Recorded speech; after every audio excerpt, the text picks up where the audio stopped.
to the class of oppressor as their savior.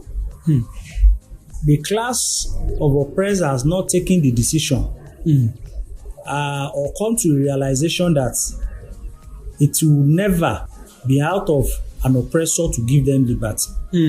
That they have to fight for it themselves. It is true that Fela used music as a tool for social liberation. Gani Fawehinmi used law as a tool for social liberation. Many prominent Nigerians have played their role in cause of activism to ensure that the Nigerian people are liberated. But despite the fact that all of this has not completely end the practice of oppression, intimidation, suppression, corruption, poverty as we have it in the country today. But that does not mean that all of those efforts has also been without results. They have quite also been fruitful, if not because of the resilience, steadfastness, commitment, doggedness demonstrated by Nigerian people during the military junta. By now, we'll have still been under military rule.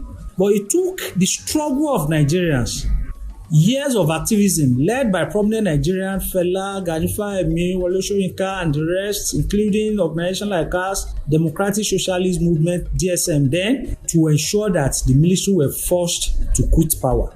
And it was that gave us the modicum of freedom that we are enjoying today.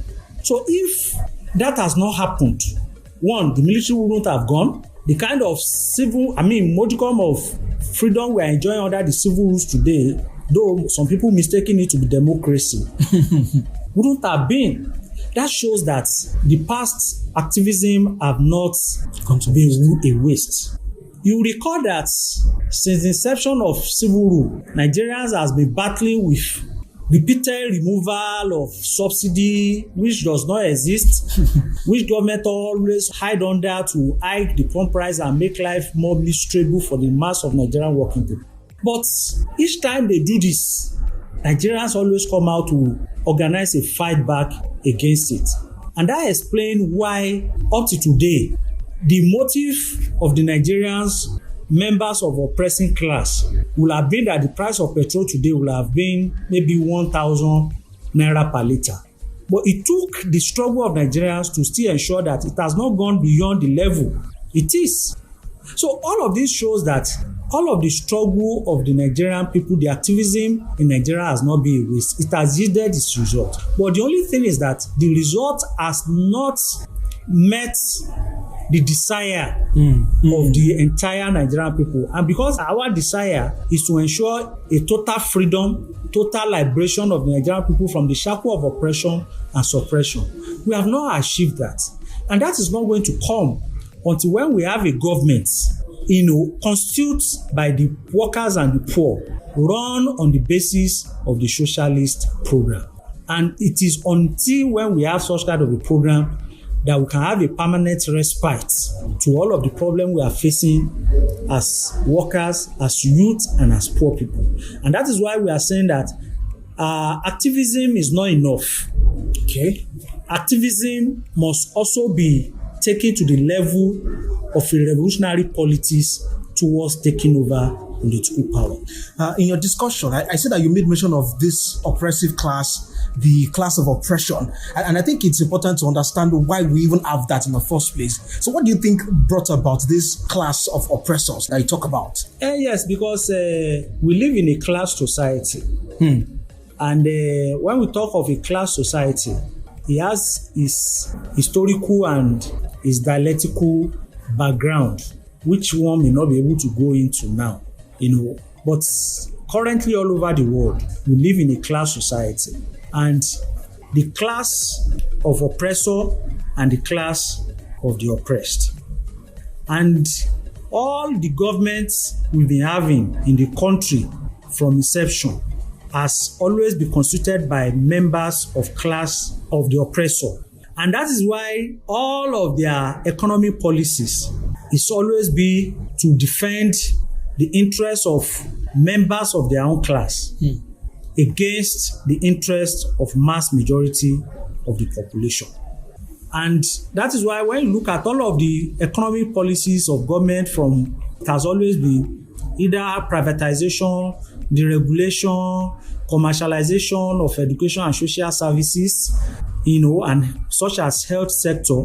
And what that means is that the government is saying that governments cannot meet the needs of the people, that we should rely on the owners of business, before the needs of the people can be met. And those who are in business, they are not charity organizations, they run business for profit. And profit is a product of exploitation. You cannot get profit if you don't subject some people to exploitation. So, and that is why in a class society, they always use the government apparatus to ensure that the motive of members of class of oppressors are met and satisfied. And so, when you have a society structure in that pattern, it will take the struggle, determination on the side of oppressed class before they can be liberated. It can never come out of goodwill from the class of oppressor. And when we talk of the class of oppressor, it's not limited to any religion. As you have it in one religious, whether Christian religion, you also see it in Islam, Muslim as they call it. As a matter of fact, religion is a tool of oppression. How's that? Because it's being used to suppress the innate capacity inherent in human. Sorry to cut you. Is it that in Nigeria here or all over? It's all over. And that is why, of course, when I'm talking about religion, we have over 20, 30 different religions all over the world. But it's only that just maybe 2, 3 are prominent here in Nigeria. And that is why when I talk of religion, I'm not limiting it to the one that is prominent here in Nigeria. Religion is a means of oppression. It's a tool for an oppression. And that's why Marx will say it that it's an opium for the masses. You know what opium means? Opium is like a drug, a seductive drug that once you give it to someone, it makes that person to sleep off. And that is the way Marx described it. Because from religion, they will tell you that you are destined to be who you are. That's one thing about it. So therefore, if you are poor, don't just bother. Don't think that it is the government policies that make you poor. Don't think that it's the government policies of privatization that makes you poor. You are destined to be poor. So don't struggle. Okay. Don't struggle against those policies that make you poor. That your reward is in heaven. But lately we have religious leaders now speaking out. One is the recent case of this sacked imam who obviously spoke the obvious about the way things are in the country, the insecurity, and how the government has failed us. We also, at least, I think last week, we had Pastor Adeboye coming out and telling congregation to ensure to go out to vote and all that. Don't you think that people are beginning to now realize that just praying about it or just saying that God will do it, don't you think that people are now coming out of that shell? People are beginning to learn naturally from their daily experience. The imam that just spoke recently against insecurity in the country, I'm not sure it would have sounded that way, maybe 15 years ago. But in the recent time, there has been a serious deterioration in the insecurity in the country. It's not impossible for his close relative that have been kidnapped. Don't forget, these are the same individuals who have often been used by politicians, to deceive the working people.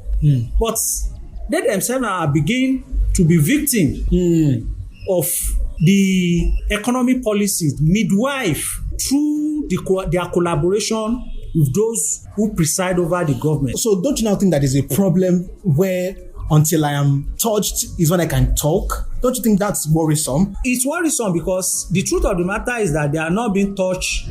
No religious leaders are being touched by any spirit before they speak. It is the objective reality, struggle, the practical reality of life that is touching them, not only spirits. I was watching something on the social media yesterday and it was laughable.